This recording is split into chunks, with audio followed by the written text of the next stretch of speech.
सुम्मी की रसोई में सीखेंगे सर्दियों के स्पेशल बहुत ही ज्यादा टेस्टी और हेल्दी तिल गुड़ गच्चक। तो उसके लिए हमने एक कटोरी यानी 200 ग्राम के करीब लिए हैं तिल और एक कटोरी यानी 200 ग्राम के ही लगभग लिया है हमने गुड़। तो चलिए अब बढ़ते हैं रेसिपी की तरफ। सबसे पहले हमने एक मोटे तले वाली कढ़ाई ली है और उसमें डाल देंगे सारे तिल।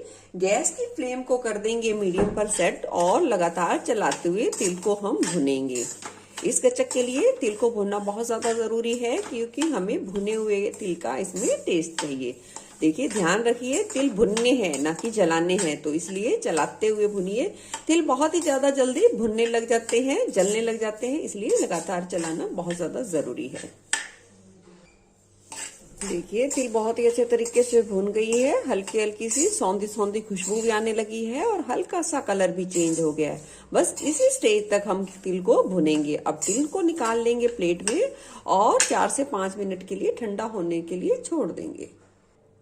तिल ठंडे हो गए हैं, अब इसे मिक्सी जार में डालकर इसे पीस लेंगे।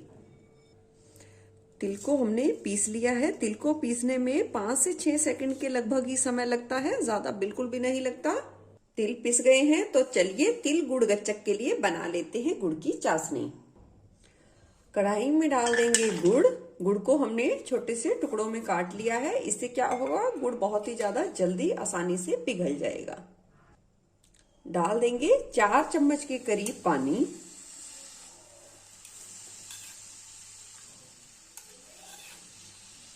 गैस की फ्लेम को लो टू मीडियम पर रखेंगे।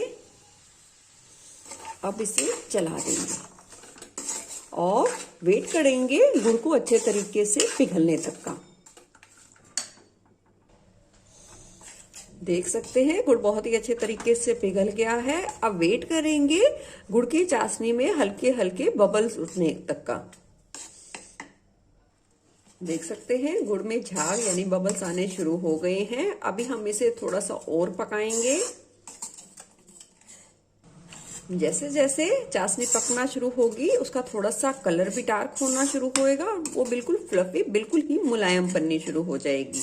यहाँ हमने एक तार की कड़क वाली चाशनी बनानी है, तो अब चेक कर लेंगे। लगभग 2 मिनट बाद हम चेक करेंगे। एक कटोरी में लिया है ठंडा पानी, उसमें डाल देंगे चाशनी की 2 से 3 बूंदे और 2 से 3 सेकंड के लिए रुकेंगे। चाशनी को इकट्ठा करेंगे। ये देखिए अभी ये सॉफ्ट है, यानी कि अभी चाशनी को पकने की थोड़ी सी और जरूरत है, तो थोड़ा सा पकने के लिए और छोड़ देंगे। देखिए चाशनी का रंग देखिए बिल्कुल ही थोड़ा सा और भी ज्यादा डार्क हो गया है, और तो इस स्टेज पर फिर से हम चेक करेंगे। 2 बूंद डालेंगे और फिर से 2 से 3 सेकंड के लिए रुकेंगे। देखिए चाशनी बंध गई है, बहुत ही अच्छी आकार में आ गई है, पर ये देखिए ज्यादा सख्त नहीं हुई। हम इसे इस तरीके से मोड़ तोड़ पा रहे हैं, तो यानी कि अभी चाशनी को थोड़ी सी पकने की और जरूरत है। फिर से चेक कर लेते हैं। डालेंगे कुछ बूंदे और कुछ सेकंड के लिए रुकेंगे। अब देखिए बिल्कुल ये थोड़ी सी ली है और देखिए बिल्कुल ही उसमें कट की आवाज आई है। देखिए आई ना बिल्कुल पास से। इस स्टेज पर गैस की फ्लेम हम कर देंगे बंद और डाल देंगे ये तिल पिसे हुए और इसे अच्छे तरीके से मिला देंगे। याद रखें गैस की फ्लेम तुरंत ही चाशनी हमारी कड़क बढ़िया वाली बन जाए तो तुरंत ही हमें बंद कर देनी है और मिला देंगे। साथ ही मिला देंगे 2 चम्मच के करीब मिल्क पाउडर। मिल्क पाउडर है तो आप मिला दीजिए, अगर नहीं आए थे तो टोटली आप स्किप कर सकते हैं, यानी कि नहीं मिला सकते।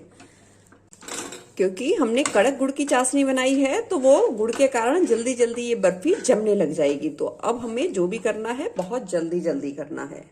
हमने एक प्लेट पे पहले से ही घी लगा दिया है, तो उस पे हम ये सारा मिश्रण बर्फी का निकाल देंगे।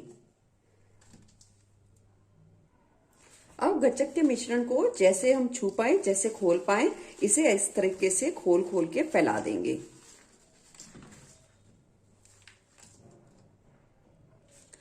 ज्यादा ठंडा ना होने दें तो बहुत ही आसानी से इसे आराम से इसे खोल पाएंगे और इसे थोड़ा थोड़ा सा महीन कर पाएंगे। देखिए हमने अच्छे तरीके से खोल लिया है। अब मिश्रण को अच्छे तरीके से ठंडा होने के लिए छोड़ देंगे। गच्चक का मिश्रण बहुत ही अच्छे तरीके से ठंडा हो गया है। अब हम इसे मिक्सी जार में डालकर एक बारी चला लेंगे, यानी कि इसे पीस लेंगे। देखिए, गच्चक के मिश्रण को हमने कुछ इस तरीके से पीस लिया है। आप चाहें तो इस स्टेज पर थोड़े से इलायची पाउडर का इस्तेमाल कर सकते हैं गच्चक में। अब हम थोड़ा थोड़ा करके इसमें घी मिलाएंगे। थोड़ा थोड़ा करके मिलाइए जितना जरूरत हो, और इस तरीके से इकट्ठा कीजिए। आपको घी मिलाते जाना है, इतना मिलाना है ताकि ये हमारी ये मुट्ठी में बंध पाए, यानी कि हम लड्डू बनाने की कोशिश करें तो हमारे लड्डू इजीली बन पाए। तो हमें घी का इस्तेमाल करना है। आप चाहें तो इस स्टेज पर थोड़े से दूध का भी इस्तेमाल कर सकते हैं, पर दूध से बनाने से क्या होगा, आपकी गच्चक कम दिनों तक चलेगी। और इस तरीके से घी से बनाओगे तो आप इसे 1.5 से 2 महीना के लिए स्टोर कर सकते हैं और इसके बेनिफिट ले सकते हैं। देखिए, घी को मिला लिया है और अब हम इसे देखिए लड्डू की शेप में देना चाहें तो ये बहुत ही आसानी से हम दे पा रहे हैं, यानी कि गच्चक का मिश्रण बहुत ही अच्छे तरीके से बन चुका है।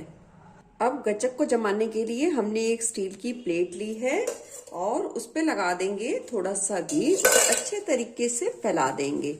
इससे क्या होगा, जब बर्फी हम निकालेंगे तो बहुत ही अच्छे तरीके से बर्फी यानी गच्चक बहुत ही अच्छे तरीके से निकल पाएगी।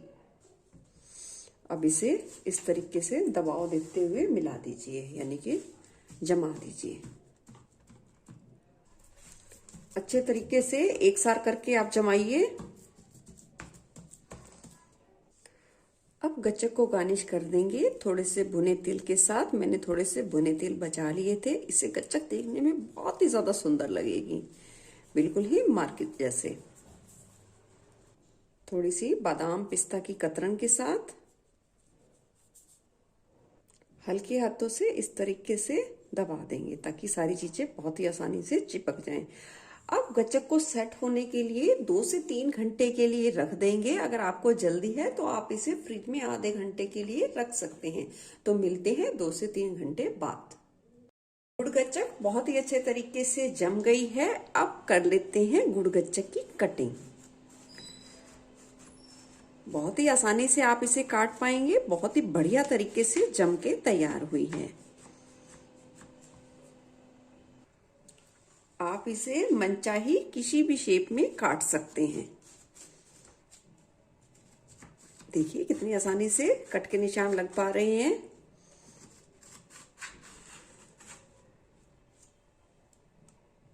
तो चलिए देख लेते हैं। ये देखिए, ये देखिए कितनी बढ़िया हमारे गुड़ गच्चक की पट्टी निकल कर आई है। इसी तरीके से सारे गुड़ गच्चक निकालेंगे। सारी गुड़ गच्चक हमने बना के तैयार कर ली है। बहुत ही ज्यादा टेस्टी गुड़ गच्चक बन के तैयार हुई है। आपको इस बात का ध्यान रखना है, जब चाशनी बनने वाली हो तो आप गैस की फ्लेम को लो पर कर दीजिए और थोड़े सेकंड के बाद, यानी कि 40-40 सेकंड के बाद आप उसे चेक करते रहिए। और ठंडे पानी में चाशनी को डालिए और उसे चेक करने के बाद आप देखिए वो टॉफी की तरह टूट जाएगी, यानी कि उसे टूटने पर थोड़ी आवाज आएगी। तो आपकी चाशनी बिल्कुल ही परफेक्ट है। तो आपकी गुड़ गच्चक बिल्कुल ही परफेक्ट बनेगी। आप उसे लंबे समय तक स्टोर कर पाएंगे। आपको कैसी लगी ये रेसिपी जरूर बताना। फिर मिलूंगी ऐसे ही बढ़िया रेसिपी के साथ। धन्यवाद।